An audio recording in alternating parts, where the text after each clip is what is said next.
밤이 깊었습니다. 우리가 흔히 말하는 평화로운 세상이란 어쩌면 갈등과 탐욕이라는 인간의 본성을 억제하기 위해 만든 정교한 규칙들의 집합일지도 모릅니다. 인류는 끝없는 전쟁과 혼란을 끝내기 위해 가장 효율적이고 공정한 시스템에 기꺼이 자신들의 권리를 맡겨왔습니다. 하지만 그 완벽해 보이던 질서조차 한순간에 무력화시키는 거대한 변수가 존재합니다. 바로 인간의 욕망입니다. 약 2200년 전 고대 중국의 심장부였던 중원의 모든 질서를 오직 자신의 기계와 칼날 하나로 베어버렸던 사내 초패왕 항우. 그의 거친 숨소리가 2026년 워싱턴의 연설대에서 재현되고 있다면 어떨까요? 오늘은 시스템을 부수는 권력의 민낯에 대해 나직하게 이야기를 시작해보려 합니다. 많은 분이 질문하실 겁니다. 왜 2200년 전의 진나라를 지금의 국제 정세와 비교하는가? 중국 대륙을 처음으로 통일한 제국 진나라는 사실 인류 역사상 유례를 찾기 힘들 만큼 정교한 사회적 운영체제였습니다. 당시의 법과 사상은 인간의 불합리성을 통제하기 위해 모든 것을 규격화했습니다. 도량형을 통일하고 엄격한 법전으로 행동을 규정하며 사람조차 국가라는 기계의 부품으로 표준화한 것입니다. 이것이 바로 혼란의 시대를 끝내기 위해 설계된 고대의 알고리즘이었습니다. 항우는 바로 그 완벽해 보이던 시스템을 일격에 무너뜨린 파괴자였습니다. 항우에게 정교한 법치나 행정적 절차는 무의미한 장애물이었습니다.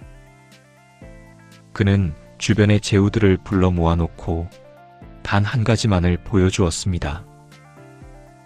압도적인 무력, 그리고 그 무력에 굴복하지 않았을 때 마주할 참혹한 대가였습니다. 진나라의 항복한 군사 20만 명을 산채로 파묻어버린 신한대학살은 주변 제후들에게 보내는 서늘한 메시지였습니다. 나의 룰을 따르지 않는 자에게 시스템의 보호란 없다. 하지만 항우의 방식은 정답이 아니었습니다. 그는 부수는 법만 알았지 다시 세우는 법은 몰랐기 때문입니다. 결국 그가 부순 질서의 폐허 위에는 더 큰 혼란만이 남았습니다. 이제 2026년의 현실로 돌아와 봅니다. 현재 전 세계는 한 남자의 행보에 숨을 죽이고 있습니다. 많은 이들은 그를 예측 불가능한 인물이라 부릅니다. 최근 미국 내에서는 왕은 없다라는 구호가 울려 퍼지고 있습니다. 이는 대통령이 마치 법 위에 군림하는 제왕처럼 행동하는 것에 대한 대중의 공포와 경고를 담고 있죠. 실제로 글로벌 조사에 따르면 많은 국가의 시민들이 그를 강력한 리더로 보면서도 동시에 민주주의의 규범을 파괴하는 위험한 인물로 평가하고 있습니다. 그는 항우가 진나라의 법전을 태웠듯 지난 수십 년간 세계를 지탱해온 국제적인 약속들을 하나씩 깨뜨리고 있습니다. 국제연합 UN, 북대서양조약기구 나토, 그리고 세계무역기구 WTO라는 거대한 세계 경영의 도구들. 과거에는 당연하게 여겨졌던 이 시스템들을 그는 미국에 손해를 끼치는 결함이라 부릅니다. 세계보건기구 WHO나 북미자유무역협정 나프타 같은 틀조차 그에게는 거추장스러운 족쇄일 뿐입니다. 그는 단순히 미국을 고립시키려는 것이 아닙니다. 기존의 복잡한 시스템을 무력화하고 자신의 의지라는 새로운 운영체제를 강제 설치하려 합니다. 나의 이익에 맞춰 줄을 서라. 이 단순하고 노골적인 줄 세우기 정치가 지금 전 세계에 강요되고 있습니다. 그의 정치가 이토록 강력하게 작동하는 이유는 명확합니다. 그는 미국이라는 지구상 가장 거대한 패권국의 정점에 서 있기 때문입니다. 국제통화기금 IMF와 세계은행을 움직이는 기축통화의 힘, 그리고 누구도 넘볼 수 없는 군사력. 항우에게 초나라의 정예군이라는 강력한 뒷배가 있었듯 21세기의 패왕에게는 미국이라는 국가 그 자체가 가장 강력한 무기입니다. 우리는 지금 덕과 상호 존중으로 포장된 국제 질서가 찢겨나가는 현장을 목격하고 있습니다. 보이지 않는 규칙에 의한 세련된 통제가 사라진 자리에 지금 우리 앞에 펼쳐진 현실은 투박하고 노골적입니다. 그는 규칙의 코드를 수정하는 게 아니라 판 전체를 깨부수고 상대의 목에 직접 칼을 들이밀며 묻습니다. 시스템의 룰인가 아니면 나의 실리인가? 하지만 여기서 우리는 질문을 던져야 합니다. 불합리한 인간사를 해결하려 했던 그동안의 시스템에서 벗어나는 정답이 과연 항우와 같은 무차별적인 파괴여야만 하는가? 시스템의 비인간성을 고발하기 위해 질서 자체를 무너뜨리는 것이 과연 인류를 더 나은 미래로 인도할 수 있을까요? 패왕의 질서는 현재 작동하고 있습니다. 한국을 비롯한 우방국들은 그가 설계한 새로운 줄에서 이탈하지 않기 위해 고심합니다. 경제적 안보적 실리를 위해 패왕의 기분을 살피는 것이 생존의 공식이 된 시대입니다. 하지만 역사는 우리에게 가르쳐 줍니다. 힘으로 세운 질서는 그 힘이 다하는 순간 모래성처럼 허물어진다는 것을 말이죠. 항우는 중원을 차지하려 했지만 결국 그가 남긴 것은 상처뿐이었습니다. 그리고 그 상처 위에서 새로운 질서를 세운 것은 파괴자가 아닌 또 다른 건설자였습니다. 시스템을 부수고 나타난 이 파괴자, 그는 과연 모든 것을 태우고 사라질 화염일까요? 아니면 우리를 새로운 차원의 자유로 인도할 예언자일까요? 항우가 탐했던 것은 단순한 승리가 아니라 중원이라는 영토 그 자체였습니다. 그리고 지금 현대의 패왕 역시 우리가 상상하지 못했던 구체적인 영토를 응시하고 있습니다. 그것은 누군가의 주권일 수도 혹은 누구도 가보지 못한 얼어붙은 땅일 수도 있습니다. 우리는 이제 그가 던진 탐욕의 시선이 어디를 향하는지 그 구체적인 전리품의 목록을 들여다봐야 합니다.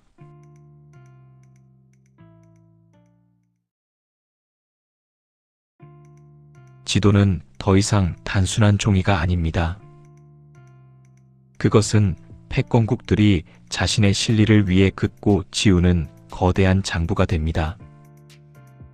앞에서 우리는 기존의 규칙을 부수고 나타난 패왕의 등장을 보았습니다. 이제 그는 자신의 등 뒤에 숨겨둔 진짜 계산기를 꺼내 들었습니다. 그 계산기 위에는 우리가 오랫동안 믿어왔던 주권이나 가치라는 단어 대신 영토와 자원이라는 고전적인 글자들이 새겨져 있습니다. 사람들은 의아해합니다. 왜 미국은 우방의 땅인 그린란드를 탐내는 것일까요? 왜 남미의 베네수엘라를 무력으로 침공한 것일까요? 하지만 이 흩어진 퍼즐 조각들을 하나로 모으면 소름 끼치는 하나의 그림이 완성됩니다. 그것은 바로 전략적 요충지 형주를 둘러싼 천하삼분지계의 부활입니다. 오늘은 거물들이 세상을 셋으로 쪼개 다스리는 비정한 제국의 현실에 대해 이야기해 보려 합니다. 최근 2026년 1월 미국의 패왕은 매우 중요한 선언을 했습니다. 바로 차세대 미사일 방어 체계인 골든돔 구축을 위해 그린란드에서의 무제한적 접근권과 광물 개발권을 확보했다는 소식입니다. 패왕이 그린란드에 집착하는 이유는 명확합니다. 골든돔은 인공지능과 우주 자산을 결합해 미국 본토를 완벽하게 방어하려는 야심찬 계획입니다. 그리고 이 거대한 방패를 완성하기 위한 최적의 눈과 기지가 바로 그린란드입니다.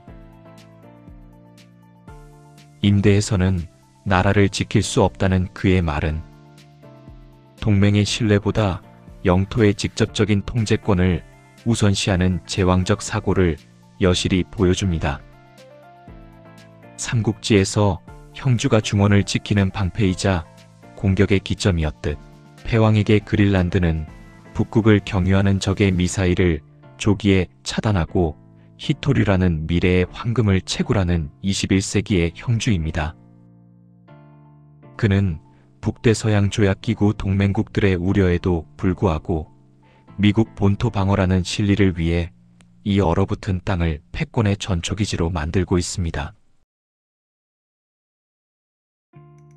패왕의 시선은 이제 북극을 넘어 남쪽의 밀림으로 향합니다. 2026년 1월 초 미국이 단행한 베네수엘라에 대한 전격적인 군사작전인 앱솔루트 리졸브는 전 세계에 엄청난 충격을 주었습니다. 표면적인 이유는 마약 밀매와 인권 탄압이었지만 그 이면에는 훨씬 더 거대한 전략적 의도가 숨어 있습니다. 바로 중남미라는 미국의 앞마당에서 중국과 러시아의 영향력을 완전히 뿌리 뽑겠다는 선언입니다. 마두로 정권이 중국과 러시아의 경제적 군사적 거점이 되는 것을 더 이상 묵인하지 않겠다는 것입니다. 이것은 21세기판 멀로주의의 부활이자 천하삼분지계를 위한 자기 구역 정리입니다. 패왕은 서방군은 우리의 관할 구역이다. 경쟁자들은 여기서 나가라고 선언하며 민주주의라는 세련된 명분 대신 무력을 동원해 자신의 세력권을 정리하는 길을 선택했습니다. 조조가 자신의 영토 내부의 불안 요소를 제거하기 위해 강력한 숙청을 단행했듯 미국은 남미라는 형주를 되찾기 위해 중국이라는 경쟁자의 손길을 거칠게 쳐내고 있습니다. 여기서 우리가 주목해야 할 진짜 본질은 바로 이것입니다.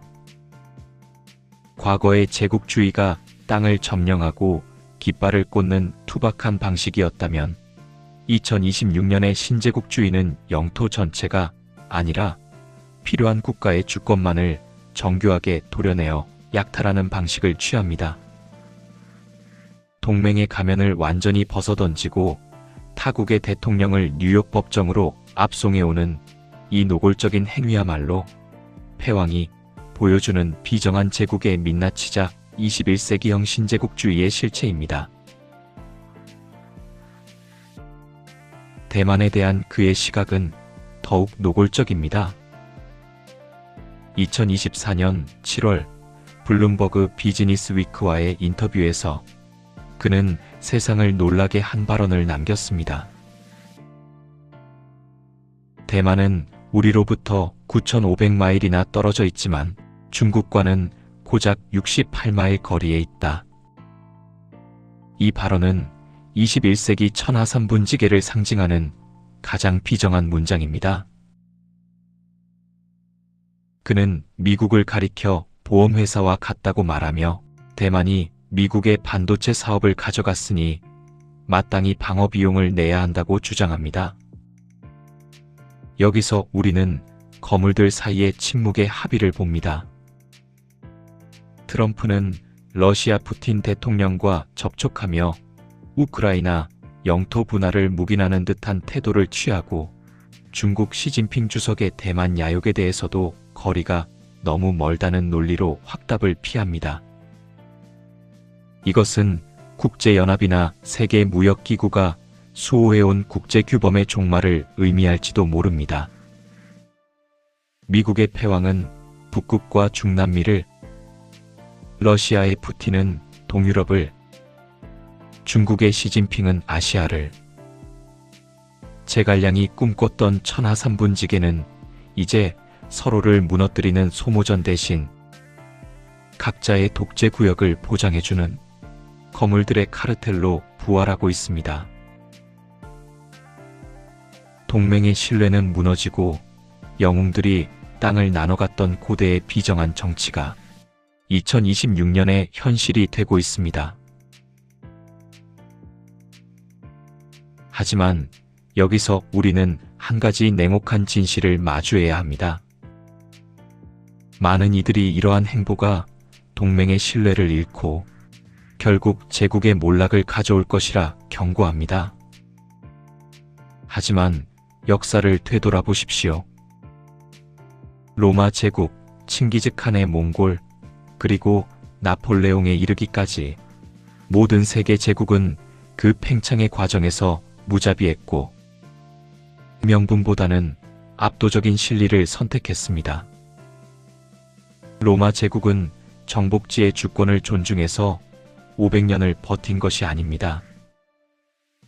누구도 거부할 수 없는 도로와 법치, 그리고 압도적인 군사력이라는 실질적인 이익을 시스템화했기에 번영했습니다. 칭기즈칸 역시 기존의 관습을 무참히 부쉈지만 그 파괴의 끝에 동서양을 잇는 거대한 무역로와 경제적 풍요를 만들어냈습니다. 지금 미국의 패왕이 보여주는 행보 역시 이와 닮아 있습니다. 동맹국의 비난을 감수하면서까지 그린란드를 확보하고 베네수엘라를 장악하며 대만을 상대로 방위비를 요구하는 것. 이것은 어쩌면 제국이 노쇠해 가는 과정이 아니라 다시 한번 전 세계의 부와 자원을 미국으로 집중시키려는 독한 영양제일지도 모릅니다. 도덕적 비난은 잠시지만 확보된 영토와 자원은 향후 100년의 패권을 지탱하는 뼈대가 되기 때문입니다. 천하 3분지계라는 비정한 거래 뒤에 숨은 것은 결국 내 사람과 내 영토만은 확실히 배불리겠다는 제국의 지독한 생존 본능입니다. 여러분, 우리는 지금 민주주의라는 세련된 껍데기가 벗겨진 자리에 드러난 거친 제국주의적 본능의 시대를 목격하고 있습니다. 골든돔이라는 방패로 본토를 감싸고 베네수엘라라는 칼날로 앞마당을 정리하며 다른 거물들과 천하를 나누는 패왕. 그는 이제 영토라는 눈에 보이는 전리품을 넘어 더 차갑고 미세한 곳으로 향합니다. 그는 21세기의 생존을 결정지을 수 있는 아주 작은 실리콘 결정들이 만들어지는 곳, 기술의 심장부를 조준하고 있습니다. 그 비정한 거래의 다음 목적지는 어디일까요? 우리는 이제 영토 전쟁의 연기 넘어 전 세계 기술의 진정한 전리품이 보관된 대만의 반도체 공장 안으로 한 걸음 더 들어가 봐야 합니다.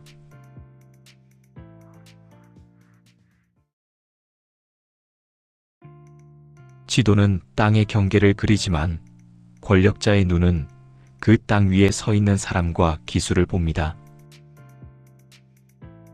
앞에서 우리는 영토를 탐하는 패왕의 거친 숨소리를 들었습니다.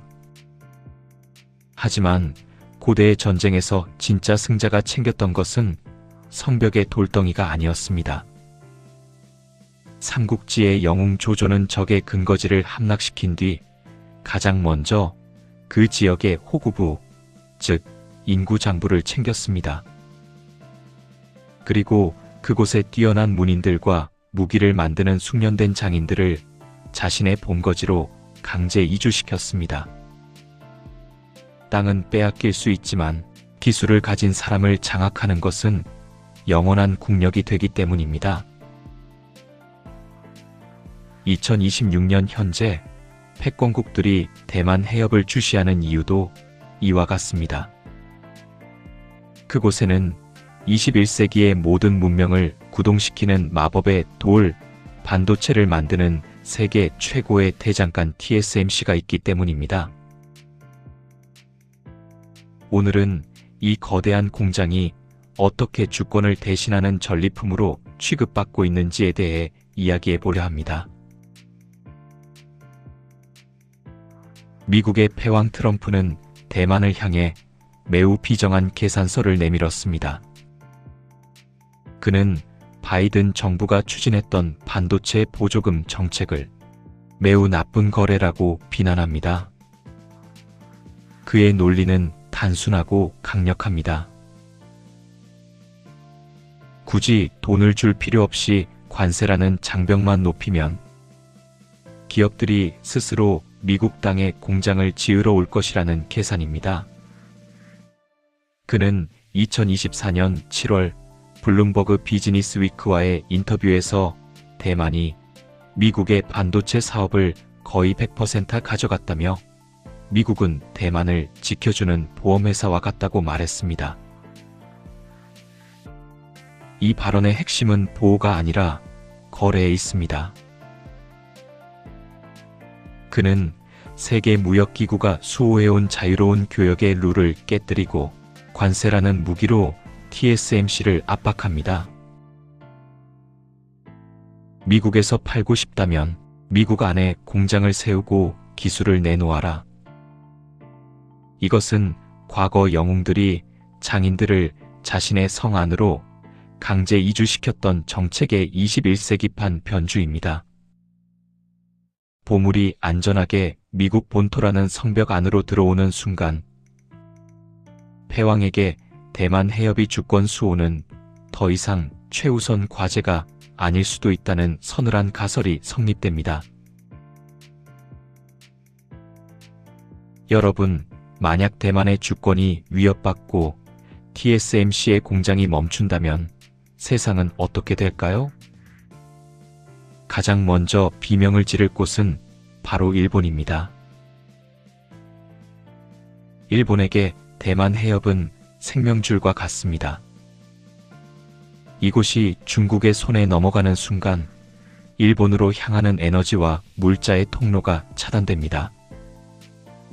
일본이 대만의 유사시는 곧 일본의 유사시라고 외치는 것은 단순한 수사가 아니라 생존의 문제입니다.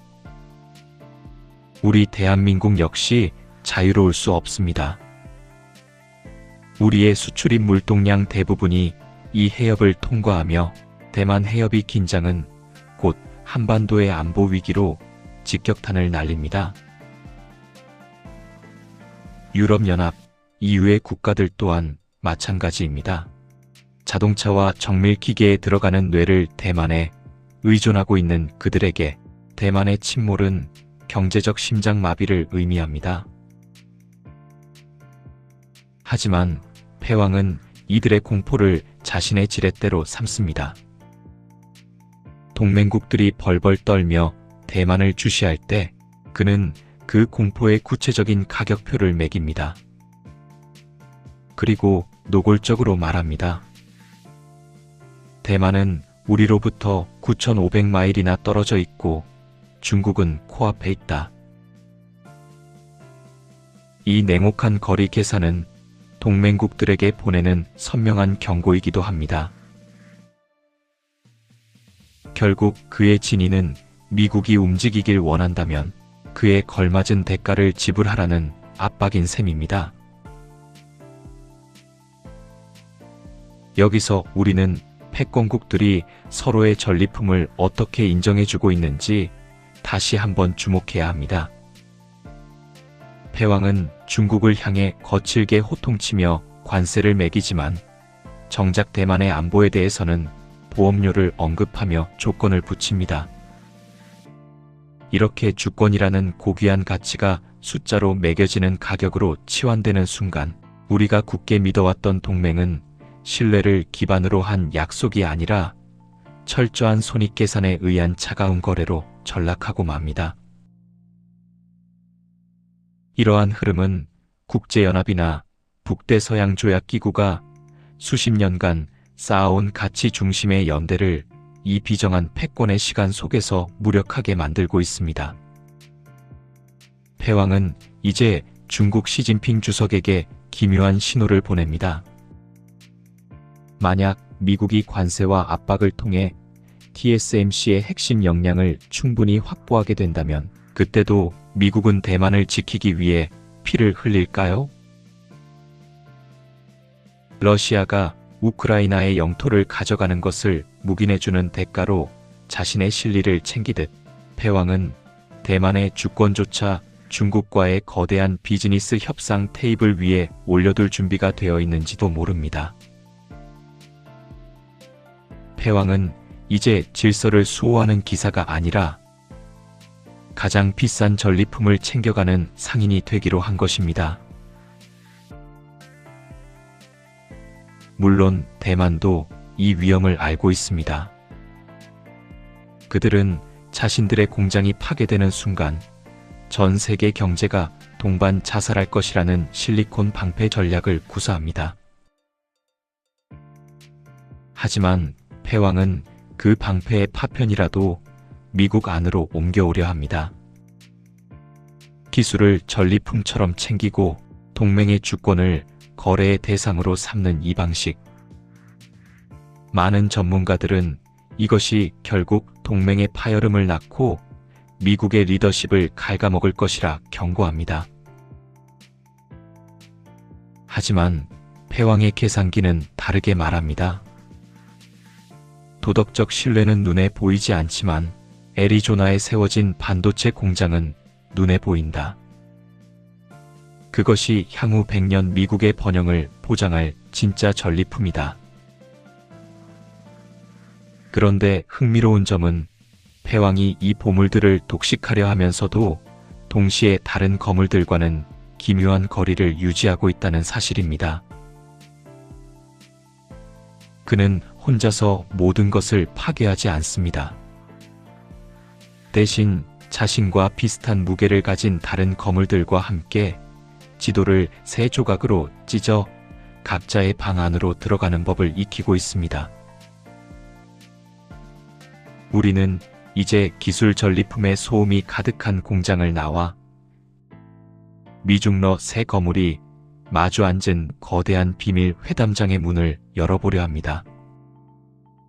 그들이 설계하고 있는 21세기판 천하삼분지계.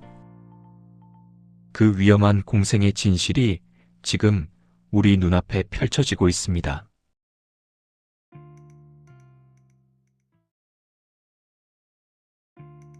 앞에서 우리는 패왕이 영토를 탐하고 기술을 전리품으로 챙기는 과정을 목격했습니다. 하지만 그가 이 모든 일을 혼자서 저지르고 있는 것은 아닙니다. 패권의 속성은 독점만큼이나 분배를 필요로 할 때가 있습니다. 나를 방해하지 않는 조건으로 상대의 몫을 인정해주는 것. 그것이 바로 가장 비정한 권력자들이 선택하는 생존의 법칙입니다. 약 1800년 전 제갈량은 초가집을 찾아온 유비에게 세상을 셋으로 나누어 균형을 맞추라는 천하삼분지계를 제안했습니다. 조조의 위나라를 당장 무너뜨릴 수 없다면 오나라와 손을 잡고 세력의 균형을 이뤄 기회를 엿보라는 전략이었죠. 2026년 현재 우리는 이 고대의 전략이 거물들의 비밀스러운 카르텔로 부활하는 장면을 보고 있습니다. 이제 세상은 보편적 정의가 아니라 세 명의 거물이 그어놓은 보이지 않는 선에 의해 세 조각으로 나뉘고 있습니다. 최근 2026년 1월 스위스 다보스에서 열린 세계 경제 포럼의 이면에서는 전 세계를 경악케 한 선언이 있었습니다. 미국의 패왕이 스스로를 종신의장이라 칭하며 평화위원회라는 새로운 기구의 창설을 선포한 것입니다. 그는 이 위원회에 러시아의 푸틴 대통령과 벨라루스의 루카셴코 대통령을 초청했습니다. 이것은 단순히 전쟁을 끝내기 위한 기구가 아닙니다. 80년 동안 세계를 지탱해온 국제연합 유엔과 북대서양조약기구 나토라는 낡은 시스템을 대체하겠다는 패왕의 노골적인 선언입니다. 이 비정한 카르텔의 가장 선명한 증거는 바로 핵무기에 있습니다. 2026년 2월 5일 미국과 러시아 사이의 마지막 핵 통제 장치였던 신전략 무기 감축 협정이 공식적으로 만료되었습니다. 패왕은 러시아의 연장 제안을 거절했습니다. 대신 그는 아주 위험한 조건을 내걸었습니다. 중국이 참여하지 않는 핵 조약은 아무런 의미가 없다고 못 박은 것입니다. 이는 지난 반세기 동안 이어져 온 미국과 러시아의 양자 안보 체제를 스스로 무너뜨린 사건입니다.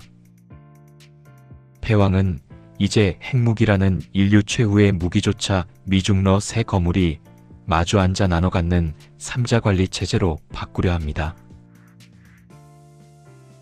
조조와 송권이 유비의 존재를 인정하며 각자의 군사력을 안배했듯 21세기의 거물들은 핵전력의 균형을 통해 서로의 독재 구역을 보장해주는 천하삼분지계의 마침표를 찍고 있습니다. 하지만 이 비정한 카르텔에 모두가 줄을 서는 것은 아닙니다. 프랑스와 독일을 비롯한 서유럽의 주요 국가들은 이 평화위원회의 참여를 강력히 거부하고 있습니다. 그들이 보기에 이 기구는 평화를 위한 것이 아니라 미국의 정치적 경제적 압박을 정당화하고 러시아와 중국의 세력권을 공인해주는 거물들의 담합으로 보였기 때문입니다. 이것은 유엔 헌장을 정면으로 부정하는 처사다. 서유럽 지도자들의 이 외침은 사실 자신들이 지켜온 낡은 시스템이 붕괴되는 것에 대한 마지막 비명이기도 합니다. 패왕은 아랑곳하지 않습니다.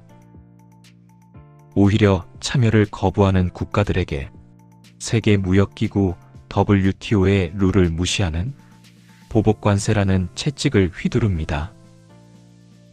이것이 바로 2026년판 천하삼분지계의 실체입니다.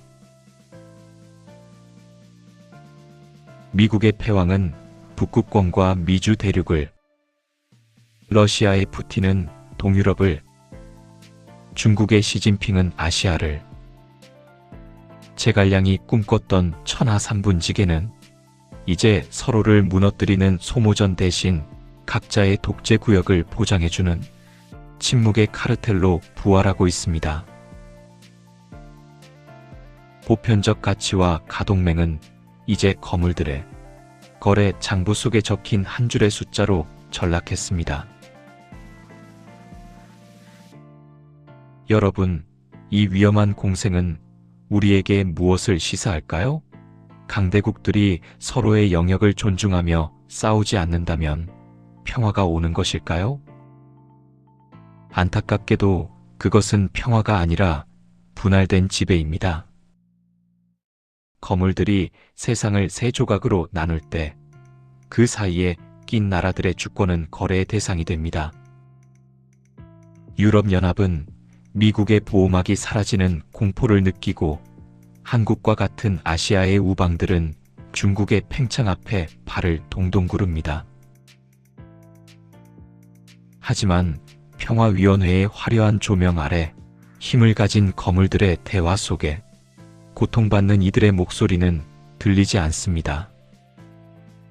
그들은 서로의 독재를 묵인하며 회의실 테이블 밑에서 은밀한 약속을 주고받습니다. 당신이 당신의 구역에서 무엇을 하든 우리는 관여하지 않겠다. 다만 우리의 이익만 건드리지 마라. 이것은 평화라는 이름으로 포장된 거대 강대국들 간의 비정한 구역 나누기이자 침묵의 카르텔입니다. 이제 세계는 3명의 거물이 각자의 방 안에서 왕으로 군림하는 거대한 감옥이 되어가고 있는지도 모릅니다. 시스템을 부수고 나타난 패왕은 결국 또 다른 거물들과 손을 잡고 자신들만의 새로운 질서를 구축하고 있는 셈입니다. 핵무기 통제마저 포기하며 만들어낸 이 비정한 카르텔의 정점이 바로 2026년 다보스에서 선포된 평화위원회라는 이름의 거물 클럽입니다.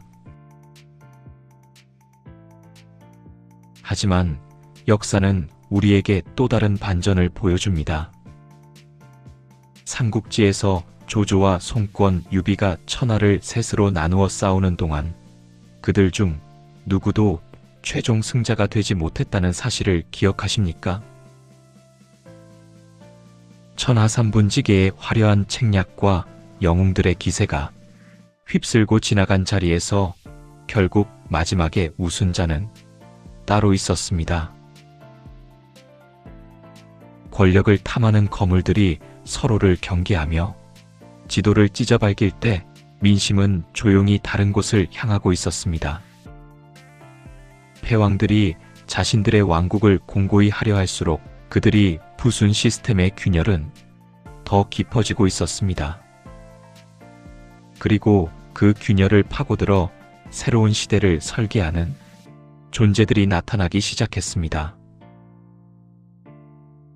이제 우리는 질문을 던져야 합니다. 항우와 같은 파괴의 시대, 그리고 거물들이 세상을 나눠먹는 이 비정한 거래의 시대가 끝나면 누가 그 폐허 위에 새로운 집을 지을 것인가? 모두가 거대 패권국들의 움직임에 주목할 때 우리는 지도 위에 없는 또 다른 세력에 주목해야 합니다. 그들은 어쩌면 우리가 예상치 못한 곳에서 우리가 생각하지 못한 방식으로 패왕들의 카르텔을 무너뜨릴 준비를 하고 있을지도 모릅니다. 과연 누가 진정한 유방이 되어 이 혼란을 끝낼 것인가? 그리고 그 거대한 변화의 물결 속에서 우리는 어떤 길을 선택해야 할까요? 이제 이야기는 이 거대한 전쟁의 종착역이자 새로운 시대의 서막을 여는 마지막 지점으로 향합니다.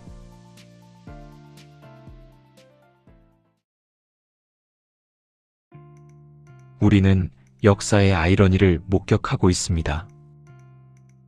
과거 로마 제국이나 몽골 제국이 세상을 호령하던 시절, 인류는 제국의 압도적인 통제 속에서 오랜 기간 이어간 번영을 경험했습니다. 강대국이 세상을 반으로 갈라 지배하던 냉전 시대 역시 마찬가지였습니다. 거대 세력이 진영 내부의 갈등을 힘으로 눌렀기에 작은 분쟁들은 감히 고개를 들지 못했죠.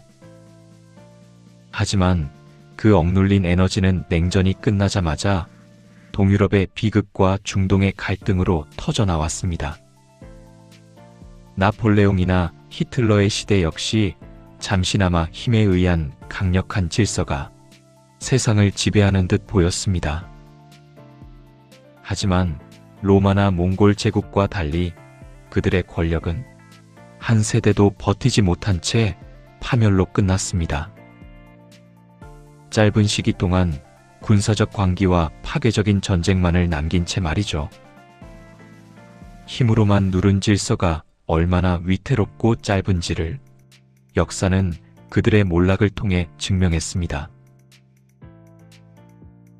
2026년 현재 미중러가 세상을 셋으로 쪼개 다스리는 천하삼분지계 역시 이와 닮아 있습니다.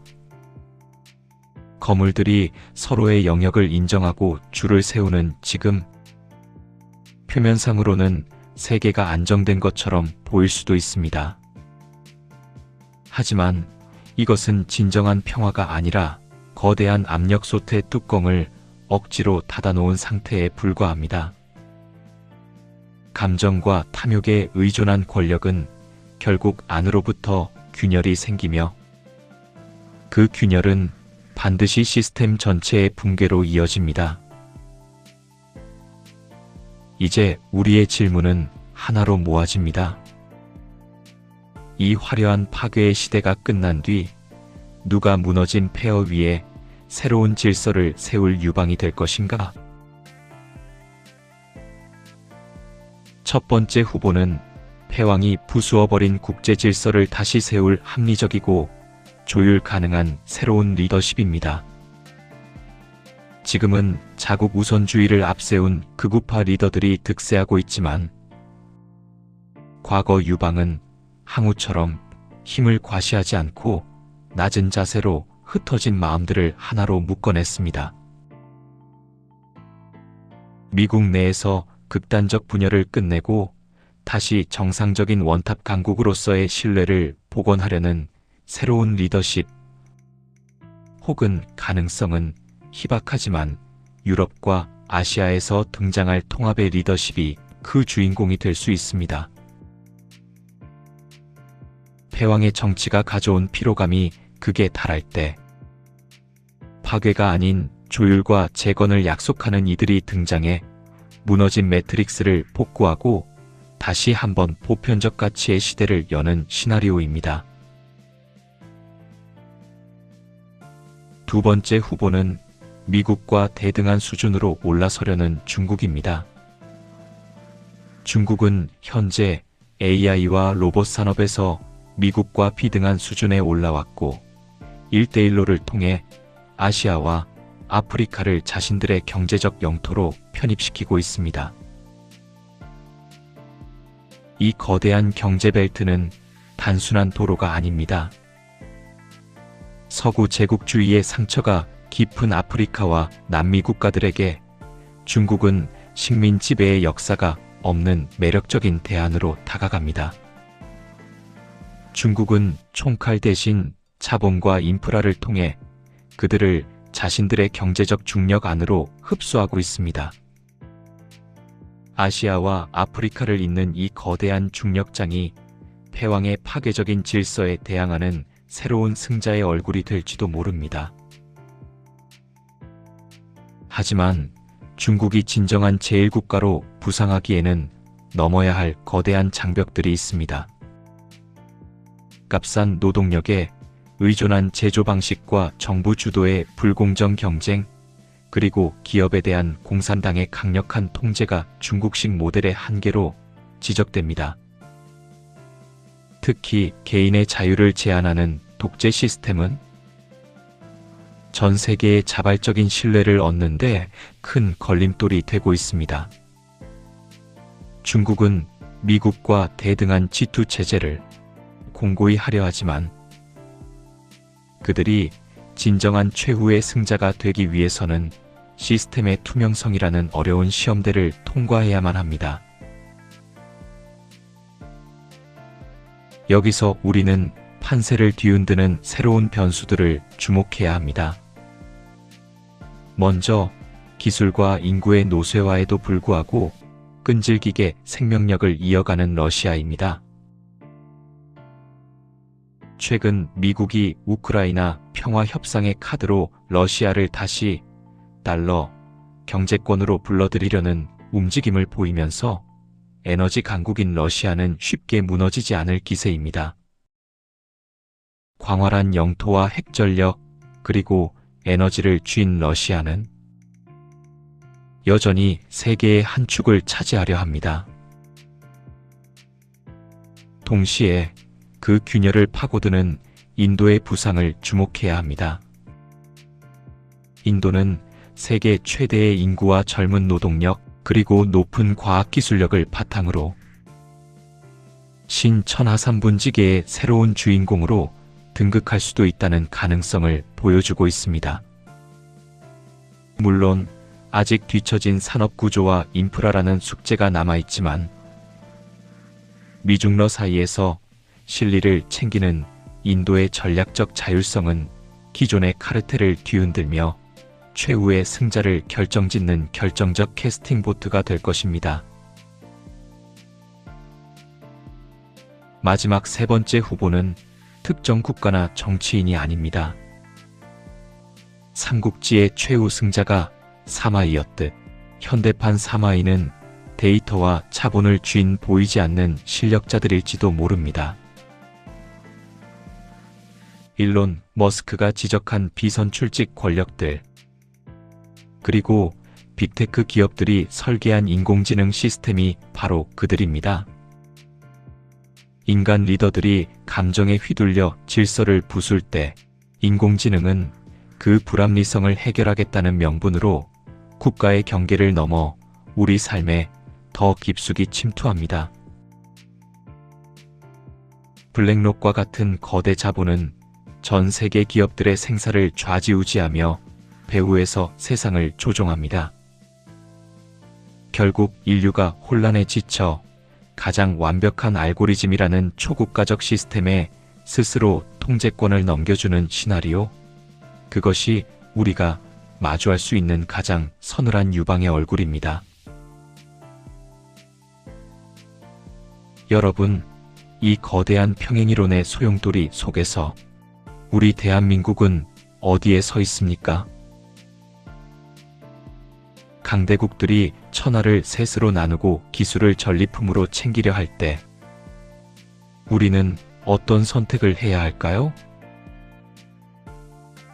우리는 지금 독보적인 기술을 가지면서 동시에 강대국들이 결코 포기할 수 없는 전략적 요충지를 지키고 있는 존재입니다. 미국에게 한국은 대륙 세력을 견제하는 가장 전진 배치된 교두보이자 동북아시아의 군사적 균형을 지탱하는 핵심 앵커입니다. 그리고 우리의 손에는 그 누구도 무시할 수 없는 생존의 열쇠가 들려 있습니다. 미국이 시스템 반도체 설계에서 세계 1위이고 대만이 논리 반도체의 위탁 생산인 파운드리에서 정점을 찍고 있다면 우리 대한민국은 인공지능 시대의 산소와 같은 메모리 반도체 부문에서 세계 1위의 자리를 굳건히 지키고 있습니다.